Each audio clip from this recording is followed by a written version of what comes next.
Banyak hal yang masih merupakan misteri dalam hidup kita ini. Tapi satu yang harus kita tahu bahwa Tuhan pengendali dari semua peristiwa kehidupan kita. Kita satu dalam doa untuk firman Tuhan pada pagi hari ini. Nanti dengan kasih Kristus Ibu Imelda Tobing akan pimpin di dalam doa. Haleluya. Mari kita satukan hati kita berdoa. Segala puji, hormat, syukur kami serahkan hanya kepadamu Tuhan Yesus yang baik. Kami bersyukur Tuhan di pagi ini Tuhan penyertaan Tuhan sempurna atas setiap kami Bapa. Kau memampukan kami untuk kami tetap di dalam kasih Tuhan. Engkau mengurapi setiap kami Tuhan. Di Zoom meeting ini kami bersatu hati biarpun kami dengan berbagai tempat, tapi Engkau menyatukan hati kami. Engkau membuatkan kami untuk satu di dalam Tuhan. Unity di dalam kasih Tuhan.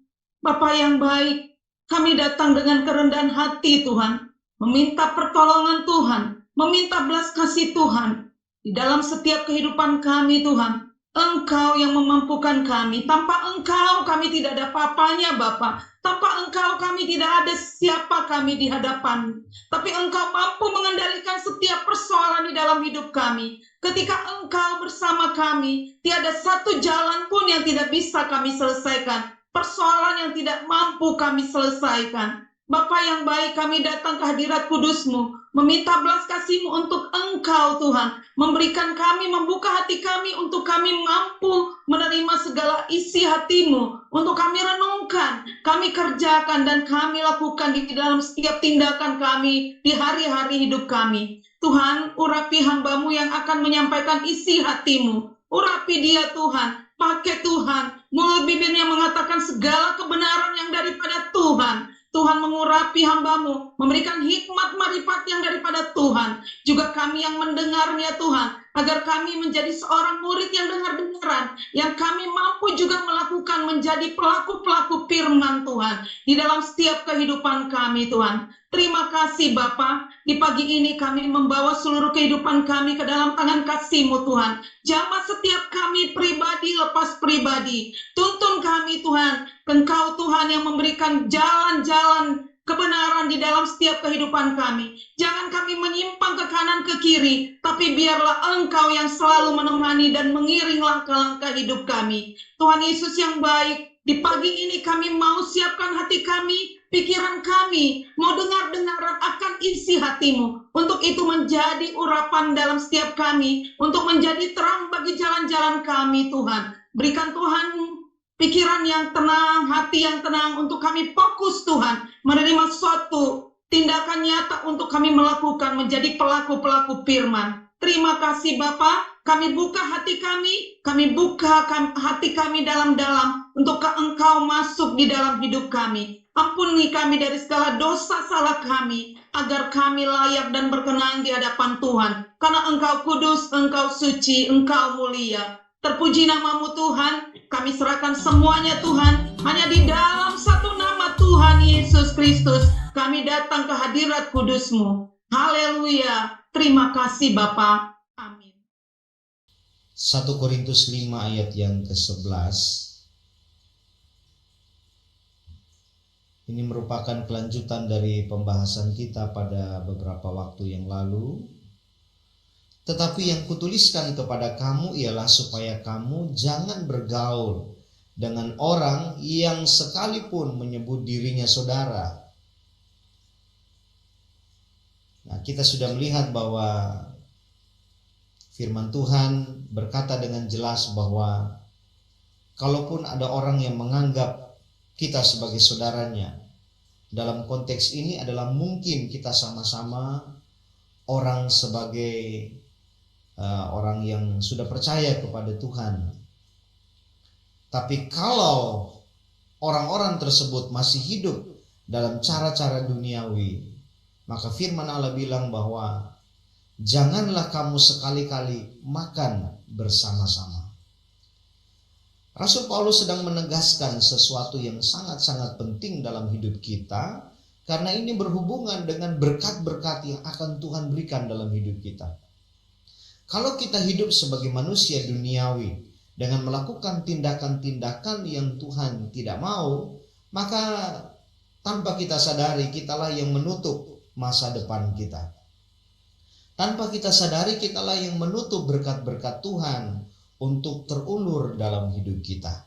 Nah, pada beberapa hari yang lalu kita sudah lihat bahwa ada orang tertentu yang perlu kita jauhi, dan mungkin itu terjadi juga dalam hidup kita. Mungkin kita menjadi pelakunya. Nah, hari ini kita berangkat kepada hal yang kedua. Tuhan memperingatkan kita untuk tidak menjadi orang yang kikir, atau jangan bersahabat dengan orang yang kikir.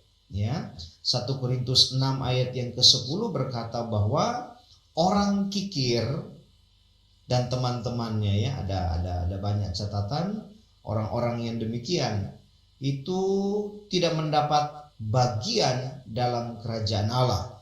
Jadi Paulus dengan ketegasan ilahi berkata bahwa kalau kita hidup sebagai orang kikir, jangan pernah mengira bahwa kita akan mendapat bagian dalam kerajaan Allah. Orang kikir, dia tidak akan mendapat bagian dalam kerajaan Allah. Ada sebuah contoh kasus di dalam Perjanjian Lama tentang orang yang kikir. Orang itu dia adalah orang yang kaya raya. Bahkan firman Allah berkata dia sangat kaya. Dia mempunyai 3.000 ekor domba, 1.000 ekor kambing. Dia berada di Karmel pada waktu pengguntingan bulu domba-dombanya. Nah, dia panen, dia punya pendapatan yang begitu banyak. Dan memang dia sudah terkenal sebagai orang yang sangat kaya di daerah itu.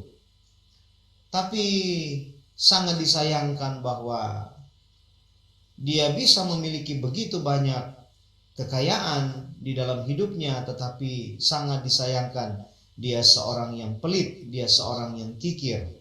Sehingga dia mengabaikan orang-orang yang telah berbuat baik kepada dia. Ada satu kebiasaan, ada satu tradisi yang terus terjadi sampai dengan hari ini di dalam masyarakat di mana kita berada. Tradisi yang baik adalah ketika kita berbuat baik kepada orang, kita apalagi terlibat di dalam menjaga, di dalam memberikan satu perhatian untuk sebuah usaha dari orang tertentu, maka sebenarnya kita berhak untuk mendapatkan sesuatu. Ketika orang itu sedang panen, maka kita diberikan juga berkat, diberikan juga tanda bahwa kita menghargai orang-orang yang demikian telah berbuat baik kepada kita. Nah, di dalam konteks 1 Samuel 25 ayat yang pertama sampai ayat 44 mengisahkan sebuah peristiwa yang begitu panjang yang memainkan peranan beberapa tokoh yang hebat. Tapi salah satu di antara mereka adalah Nabal. Dan Nabal ini terkenal orang yang pelit, orang yang kikir, sehingga dia tidak bisa memahami betapa Daud sedang memerlukan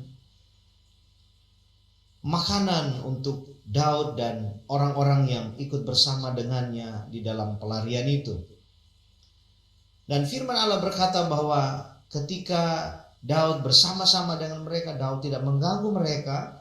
Bahkan Daud dan orang-orangnya cukup memberikan satu perhatian, cukup memberikan satu kenyamanan, bahkan turut terlibat di dalam memberikan keamanan kepada pegawai-pegawai daripada Nabal ini.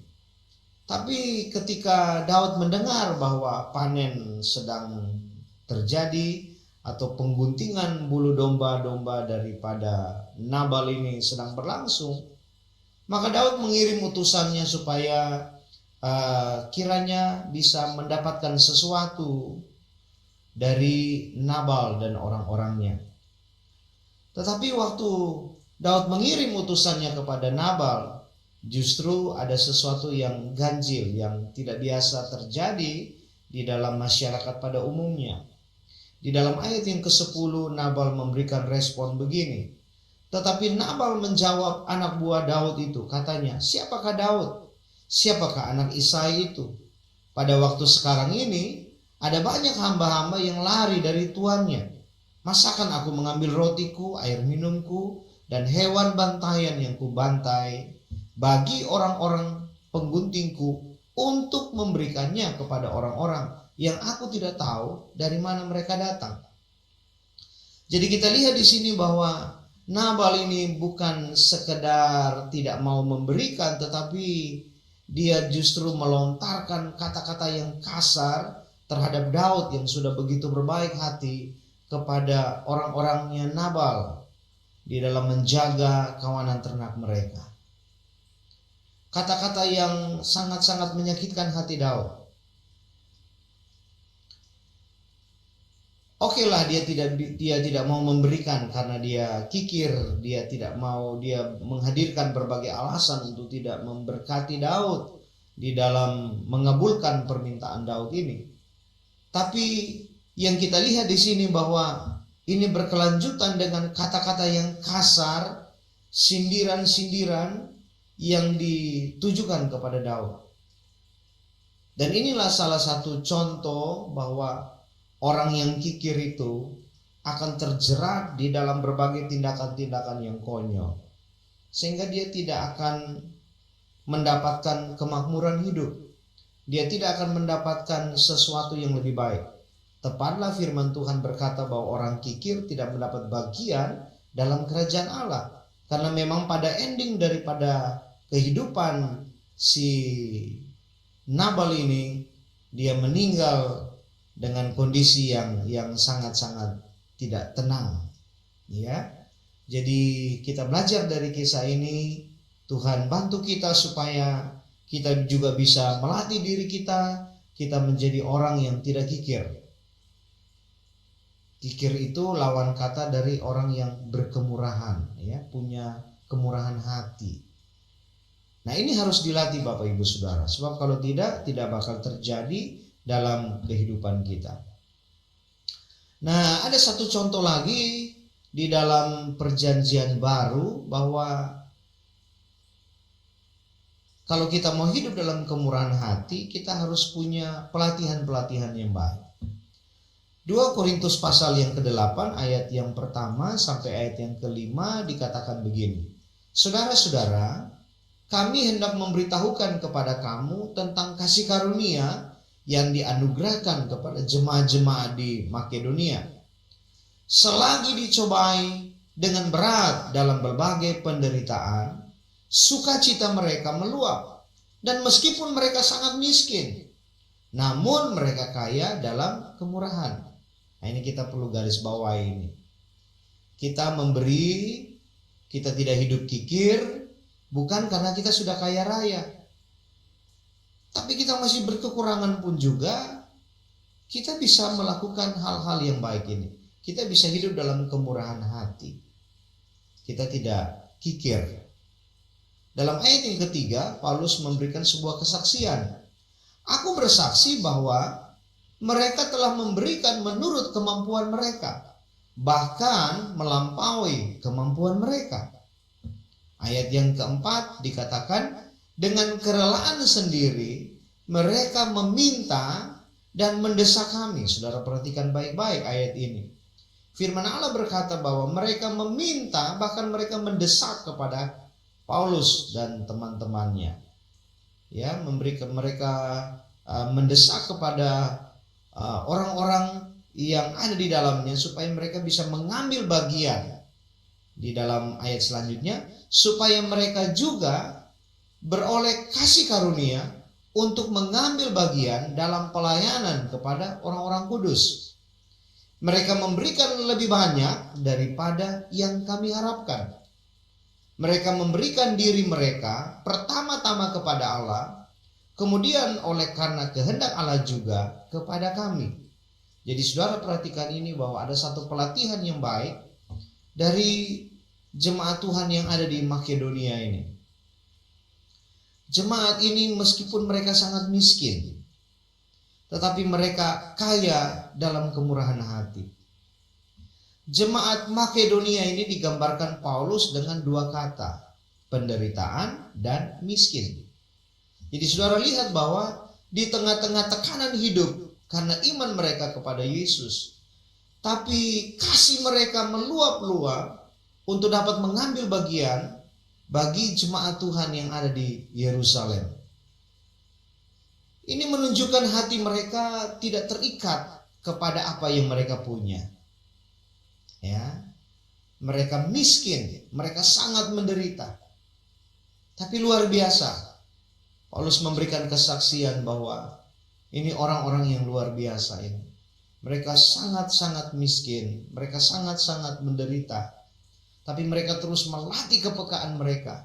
Ketika mereka melihat saudara-saudara mereka yang ada di Yerusalem sedang berkekurangan, membutuhkan sesuatu, mereka bisa mengerjakan apa yang bisa mereka kerjakan.